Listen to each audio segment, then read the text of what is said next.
అందరికీ నమస్కారం. ఎట్టకేలకి ఎవరైతే మన అంగన్వాడీలు గత 42 రోజులుగా సమ్మె చేస్తూ చలో విజయవాడకి నాంది పలికి 42 రోజులుగా సుమారు చేస్తూ ఉన్నారు. ఏదైతే మొదలు పెట్టారో అప్పుడే చెప్పారు మన సీఎం గారు. ఏమనంటే మీకు శాలరీస్ జూలై నుండి మేము పెంచుతామని. కానీ వాళ్ళు ఏంటంటే మాకు శాలరీస్ పెంచాలి, అవి పెంచాలి, ఈ పెంచాలి అని చెప్పేసి ముఖ్యంగా శాలరీస్ పెంచాలనేది ఫస్ట్ పాయింట్గా వాళ్ళు రేస్ చేస్తున్నారు. కానీ కాకపోతే ఏంటంటే కేంద్ర ప్రభుత్వం వాళ్ళు కూడా వాళ్ళకి రావాల్సినవి కూడా వాళ్ళ బెనిఫిట్స్ ఇవ్వటం లేదు. మాకు ఇవన్నీ కూడా క్లియర్ చేయాలి అనేసి సుమారుగా ఒక 10 పాయింట్స్ పట్టుకొని వాళ్ళు గత 42 రోజులుగా సమ్మె చేస్తూనే ఎవరి మాట వినకుండా చేస్తూనే ఉన్నటువంటి విషయం మనందరికీ తెలిసింది. ఎట్టకేలకి మొత్తానికి ఆ సమ్మెని కాల్ ఆఫ్ చేస్తారు కదా.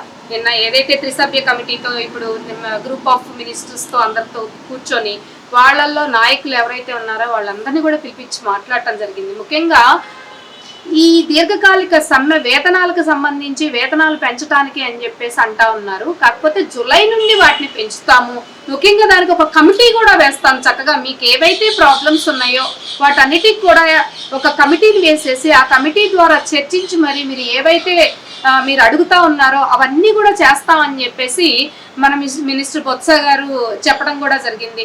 అంతేకాదు వాళ్ళకి ఏంటంటే రిటైర్మెంట్ బెనిఫిట్స్ కూడా ఈ వర్కర్స్ ఎవరైతే ఉన్నారో అంటే డైరెక్ట్ వర్కర్స్ ఉన్నారో వాళ్ళకి రిటైర్మెంట్ బెనిఫిట్స్ వర్కర్స్కి 50,000 ఉన్నాయండి. అలాగే హెల్పర్స్కి వచ్చేసి 20,000 ఏదో ఇస్తున్నట్లున్నారు. అప్పుడు వాళ్ళ అదేంటంటే నిన్న ఈ చర్చల్లో ఆ 50,000 ఉన్నటువంటి రిటైర్మెంట్ బెనిఫిట్ని చక్కగా దాదాపు ఆల్మోస్ట్ 50% పైనే పెంచారండి. 50,000 వచ్చేటువంటి రిటైర్మెంట్ బెనిఫిట్ ని 1,20,000కి 1,20,000 రూపీస్ ని రిటైర్మెంట్ బెనిఫిట్ గా వర్కర్స్ చేయడం జరిగింది.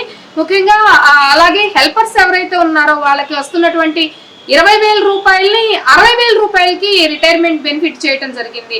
అలాగే మినీ వర్కర్స్ తీసుకుంటే మినీ వర్కర్స్ సెంటర్స్ ఏవైతేనే ఉన్నాయో అవి కొంచెం పెంచాలని చెప్పేసి మినీ వర్కర్స్ కూడా మెయిన్ వర్కర్స్ గా ట్రాన్స్ఫర్ చేయాలి, మార్చాలి అని చెప్పేసి చెప్పారు. దానికి కూడా డెఫినెట్ గా ఒక సర్వే చేసేసి జీవోని అప్పుడు తీసుకొస్తామని చెప్పేసి దానిలో చెప్పడం జరిగింది. అంతేకాదు ఇప్పటి వరకు ఎవరైనా చనిపోయారు అనుకోండి, ఇవి మాకు అసలు మట్టి ఖర్చులు కూడా ఇవ్వట్లేదు, అలాగే మాకు చనిపోతే తర్వాత అసలు ఏంటి, మాకు మా జీవితం ఏంటి, మా ఇంట్లో ఎవరన్నా చనిపోతే అకాల మరణం జరిగితే అని చెప్పేసి అంటే వాళ్ళకి అది కూడా చెప్పడం ఏంటంటే ఎవరన్నా మీ దానిలో సర్వీస్లో ఉన్నప్పుడు చనిపోతే చక్కగా దానిలో ఎవరైతే ఉన్నారో వాళ్ళ ఫ్యామిలీలో ఒక మంచి జాబ్ ఇస్తామని చెప్పడమే కాకుండా మట్టి ఖర్చులకు కూడా 20,000 రూపాయలు ఇస్తామని చెప్పేసి నేను కమిట్మెంట్ ఇవ్వటం జరిగిందండి వాళ్ళకి. అంతేకాదు వాళ్ళకి వైఎస్ఆర్ బీమా ఒక 2 లక్షల రూపాయలు ఒక డెత్ బెనిఫిట్ గా కూడా వాళ్ళకి ఇస్తామని చెప్పారు.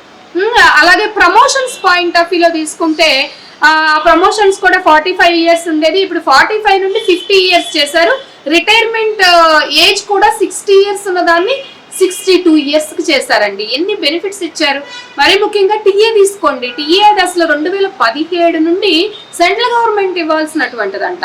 మరి ఇప్పటి వరకు వాళ్ళని పట్టించుకున్నటువంటి పాప అనుకోలేదు.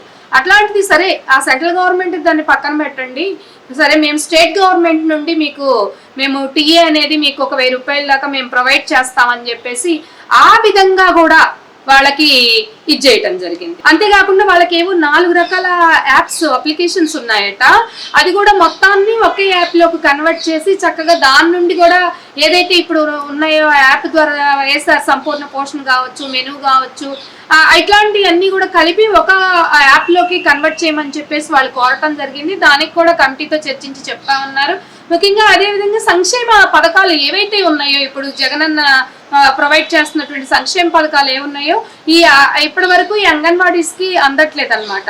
ఇక్కడ నుండి ఏంటంటే ఆ సంక్షేమ పథకాలు కూడా ప్రతి ఒక్కళ్ళకు కూడా అప్లికబుల్ అవుతాయి అని చెప్పేసి నిన్న చెప్పడం జరిగింది. ముఖ్యంగా ఈ సమ్మె కాలంలో 42 రోజులుగా వాళ్ళకి శాలరీస్ రాకుండా ఉంటది కాబట్టి ఆ రోజుల్లో మీన్ వైల్ ఆ 42 డేస్ ఏదైతే ఉందో దానికి కూడా శాలరీస్ కూడా మేము ప్రొవైడ్ చేస్తాము. ముఖ్యంగా అలాగే ఏదైనా కేసులు పెట్టుంటే కూడా ఆ కేసులను కూడా మాఫీలు చేయించేసి చక్కగా అంతా కూడా ఇచ్చేస్తామని చెప్పేసి ఒక మ్యూచువల్ అండర్స్టాండింగ్ కి నేను రావటం జరిగిందనమాట. కాబట్టి ఇవాళ నుండి అందరూ మన అక్కచెల్లెములు ఎవరైతే అంగన్వాడీ కార్యకర్తలు ఉన్నారో వాళ్ళందరూ కూడా వచ్చేసి చక్కగా అంగన్వాడీలు వాళ్ళ పనులు వాళ్ళు చేసుకుంటామని చెప్పేసి చెప్పడం జరిగింది. కాబట్టి టీడీపీ వాళ్ళు రెచ్చగొట్టే పద్ధతిలో చలో విజయవాడ అని చెప్పేసి చేశారు. కానీ ఇవాళ రోజున వీళ్ళందరూ చెప్పుతో కొట్టినట్లుగా కాల్ ఆఫ్ చేసేసి చక్కగా వాళ్ళ వాళ్ళ విధులను ఉపయోగించుకుంటున్నారని చెప్పేసి అంగన్వాడీల గురించి చెప్పుకోవచ్చండి.